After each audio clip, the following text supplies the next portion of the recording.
학생 여러분 반갑습니다. 저는 뿌리 깊은 최국어의 최소현 선생입니다. 오늘 여러분과 첫 수업을 하게 되어 굉장히 기대되고 설레는 마음입니다. 모쪼록 이 수업이 여러분의 스스로 학습에 많은 도움이 되기를 바라면서 첫 수업 시작하겠습니다. 오늘 제가 준비한 첫 수업은 정극인의 상충곡입니다. 상충곡은 여러분도 알다시피 수능과 모의고사 그리고 교과서에 수록될 만큼 굉장히 비중이 있는 작품입니다. 상충곡은 화자가 벼슬에서 물러난 후 자연에서 묻혀 살면서 안빈낙도하는 삶과 봄에 대한 완상을 주제로 담고 있는 작품입니다. 오늘 여기서는 상충곡을 서사와 본사, 결사로 나누어서 공부해 보도록 하겠습니다. 그럼 지금부터 상충곡에 대한 수업을 시작하겠습니다. 서사부터 보겠습니다. 홍진에 묻힌 분내 인해생에 어떠한고에서 홍진은 뭐라고 배웠지요? 홍진은 속세를 나타낸다라고 배웠습니다.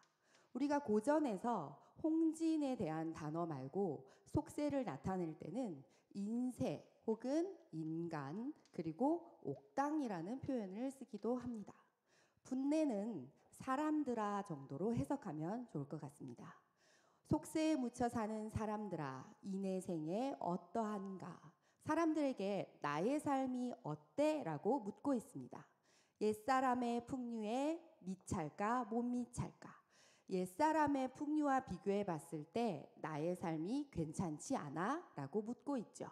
즉, 이 부분에서는 자신의 삶에 대한 자부심의 표현이라고 할 수 있습니다. 천지간에 남자 몸이 날만하니 하건만. 천지간에 남자로 태어난 몸이 나 같은 사람이 많지만 살림에 묻혀 있어 지락을 모를 것까. 자, 이 문장에서 살림에라는 문장 앞부분에 왜 그들은 이라고 넣어보겠습니다. 왜 그들은 살림에 묻혀 사는 끝없는 즐거움을 모른단 말인가? 그들은 누굴까요? 맞습니다. 속세에 사는 사람들이죠. 왜 속세에 사는 사람들은 살림에 묻혀 사는 끝없는 즐거움을 모른단 말인가? 화자의 안타까움의 정서를 담고 있다고 볼 수 있습니다. 수간목을 벽계수 앞에 띄워두고 수간목 초가집을 벽계수 맑은 시냇물 앞에 지어두고 송죽 울울리에 풍월주인 되었어라. 소나무와 대나무가 울창한 곳에서 풍월주인 바람과 달이죠. 자연을 대표하니까 대유법 풍월주인 되었구나. 자, 여기서 우리가 아까 살림이라는 단어를 배웠습니다. 살림은 자연을 대표하죠. 그럼 여기서 서사에서 살림과 대조되는 공간을 찾으라고 하면 어디를 찾아야 할까요? 맞습니다. 홍진이라고 써야 되겠죠. 그래서 서사에서는 살림과 홍진이라는 공간의 대조가 나타나 있습니다. 자, 여기까지가 서사입니다. 본사로 가겠습니다. 엊그제 겨울 지나 새봄이 돌아오니 도화행화는 석양리에 피어있고 녹양방초는 새우중에 푸르도다. 도화행화 복숭아꽃과 살구꽃은 석양중에 피어있고 녹양방초 푸른 버드나무와 향기로운 풀은 가랑비 속에서 푸르도다. 요 두 문장 대꾸라고 봐야 되겠죠. 칼로 말아낸가 붓으로 그려낸가 조화신공이 물물마다 헌사롭다. 칼로 마름질한 것인가 붓으로 그려낸 것인가 조물주의 솜씨가 사물마다 헌사롭다. 헌사롭다는 야단스럽다라는 표현이지만 여기서는 조물주의 솜씨가 굉장히 뛰어나다. 즉 칼로 마름질한 것인가 혹은 붓으로 그려낸 것처럼 작품처럼 경치가 굉장히 좋다라는 감탄의 표현으로 보면 됩니다. 수풀에 우는 새는 우는 새라고 했으니까 감정이입이라고 생각해야 되겠죠. 수풀에 우는 새는 봄 기운을 못 내이겨 소리마다 교태로다. 무라 일체언이 흥이야 다를 소냐. 무라 일체 자연과 내가 하나니 흥이야 다를 소냐. 다르지 않다. 같다. 서리법으로 봐야 될 거고요. 무라 일체에서 자연은 어느 대상을 말하는 것일까요? 맞습니다. 여기에 나오는 새로 봐야 되겠죠. 새와 내가 봄을 즐기는 마음은 다르지 않다. 똑같다라고 보면 됩니다. 시비에 걸어보고 정자에 앉아보니 살인문 주변을 걸어보고 정자에 앉아보니 이 가사에서는 시선의 이동 혹은 공간의 이동에 따라 시상을 전개하고 있습니다. 서사에서 수간 모으기 나왔었죠. 여기에서는 정자로 이동했습니다. 소요 음영하여 산일이 적적한데 천천히 시를 읊으며 산속의 하루가 적적한데 한중 진미를 알 리 없이 호재로다.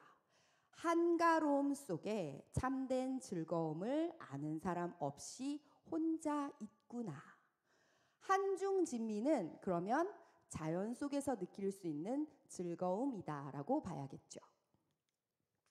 이봐 니웃들아 산수 구경 가자쓰랴. 이 가사에서는 처음부터 끝까지 화자가 혼자 이야기하는 구조로 되어 있습니다. 그런데 유일하게 청자가 있는 것처럼 설정된 부분이 이 문장입니다. 답청을한 오늘 하고 욕기란 내일 하세. 아침에 채산하고 나조히 조수하세. 자, 요 문장 대꾸라고 봐야 되겠죠. 답청은 원래 풀밟기를 말하지만 여기서는 산책의 의미로 보는 것이 적당합니다. 산책은 오늘 하고 목욕은 내일 하세. 아침에 나물 캐고 저녁에 낚시하세. 갓 개어 익은 술은 갈건으로 밭아놓고 꽃나무 가지 꺾어 수놓고 먹으리라. 갓 익은 술은 칡수건으로 걸러놓고 꽃나무 가지 꺾어 수놓고 먹으리라. 자, 수놓고 먹으리라에서 우리가 술을 한 잔 마실 때마다 꽃잎을 한 장씩 놓겠다. 그러면 마지막에 술을 다 먹고 났을 때 내가 몇 잔 먹었는지 알 수 있겠죠. 술을 세어가면서 먹겠다의 표현으로 보면 됩니다. 화풍이 건듯 불어 녹수를 건너오니 따뜻한 바람이 살짝 불어 푸른 물 위를 건너오니 청향은 잔해지고 청향 후각 잔해지고 시각 후각의 시각화 낙홍은 옷에 진다 붉은 꽃은 옷에 떨어진다 준중이 비었거든 날더러 알외어라 술독이 비었거든 나에게 알려다오 소동 아해다려 주가에 술을 물어 어린 아이에게 술집에 술이 있는지 물어 어른은 막대 짚고 아이는 술을 메고 미음 완보하여 시냇가에 혼자 앉아 미음 완보 시를 읊으며 천천히 걸어 시냇가에 혼자 앉아. 자, 공간의 이동 다시 나옵니다. 시냇가로 이동했습니다. 명사 좋은 물에 잔을 씻어 부어들고 맑은 모래가 좋은 물에 잔을 씻어서 술을 부어들고 청류를 굽어보니 떠오느니 도화로다. 맑은 물을 굽어보니 떠내려오는 것이 복숭아 꽃이로다. 도화하면 우리가 무엇을 떠올려야 되죠? 맞습니다. 무릉도원을 떠올려야 되겠죠. 그러면 무릉도원을 떠올리게 하는 소재가 무엇이다? 도화라고 해야 되겠죠. 무릉이 가깝구나. 저 메이, 저 들판이 그곳인가?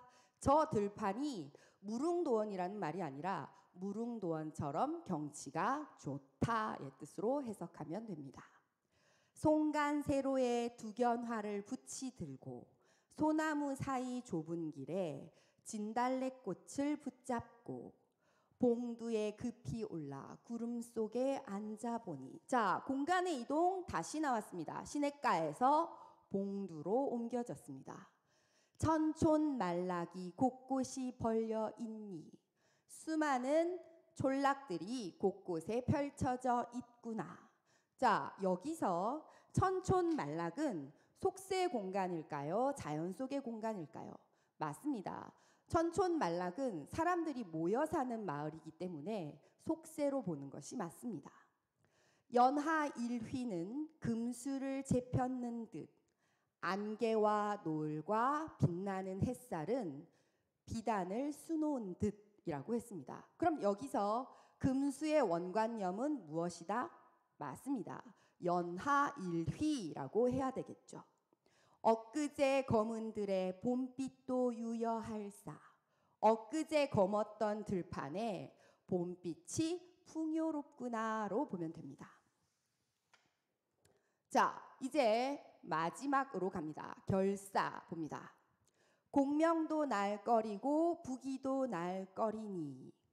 화자는 자연의 벼슬에서 물러난 후 자연에 머물면서 이 가사를 지었다고 했습니다. 따라서 화자는 벼슬이나 세속의 가치에는 더 이상 관심이 없겠죠. 화자가 공명이나 부귀를 꺼린다라는 표현을 반대로 공명과 부귀가 화자를 꺼린다라고 표현했습니다. 우리는 이러한 표현을 주객전도된 표현이다라고 하죠.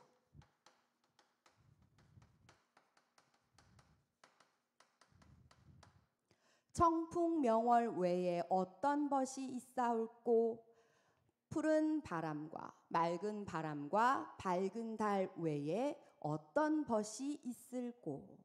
자, 고전에서는 자연물에 대해 너 혹은 벗이라고 말할 때는 의인화라고 보면 됩니다.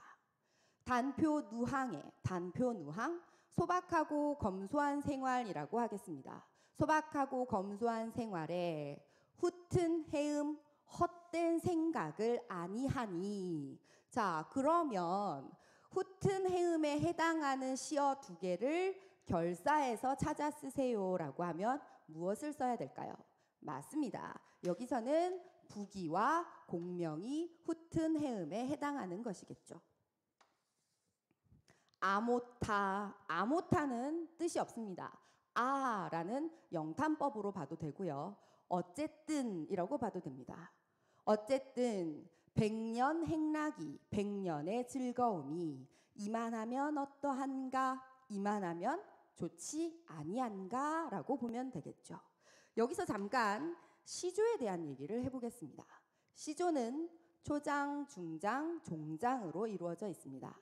이 중에서 우리가 종장의 마지막 음수율 3, 5, 4, 4를 지키는 것을 원칙으로 합니다.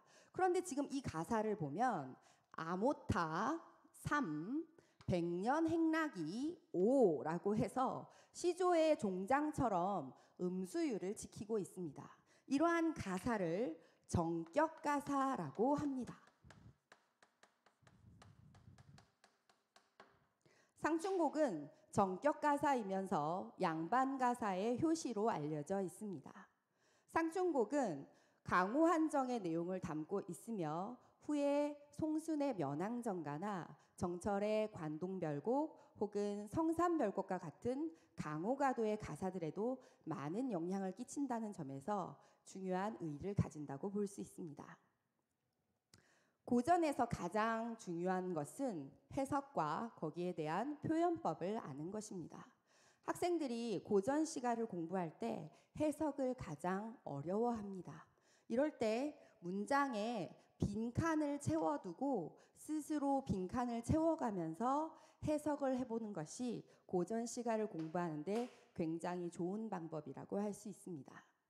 자, 이것으로 오늘 첫 수업을 마치고 다음 시간에 다른 작품으로 만나겠습니다.